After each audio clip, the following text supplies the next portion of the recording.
আমরা বাড়িতে আসছি অনেকদিন পরে। আমার বড় বোন আম কাটতেছে, আমরা খাইতেছি গ্রামের সেই ঐতিহ্যবাহী খাবার আম কাটা। আম দিনে কাঁঠাল খাইতে পারতেছি না, হলো কাঁঠাল এখন পর্যন্ত বাড়তে হয় নাই। যদিও আম কাঁঠাল পাইরে রাখছে, কিন্তু কাঁঠালটা হলো কুমলা, মানে আমাদের দেশে কুমলা বলে, এটা হলো কচি বলে আর কি। তো সেটা খাইতেছি, যে আমার বড় বোন কাটতেছে, আমার বউ আবার মাংস কাটতেছে, আমার ছোটো ভাইয়ের বউ মাংস কাটতেছে, আমার পাশে আমার ছোটো ভাই আছে, আমার বাগনা বউ আছে, আমার মা আছে। দেখাও সবার এখন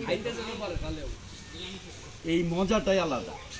মানে আমার আব্বা যখন জীবিত ছিল, আমরা এইভাবে সব ভাই বোন বসে আব্বার সাথে খাইতাম আম কাটতো, 3-4 জনে কাটতো আর আমরা খাইতাম। গাছের বহুত আম, কিন্তু খাওয়ার মতো পারার মতো লোক নেই।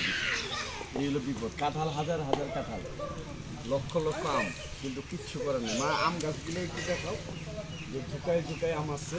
হ্যাঁ, সব গাছে এত গাছের আম দেখলে পরে পাগল হয় না।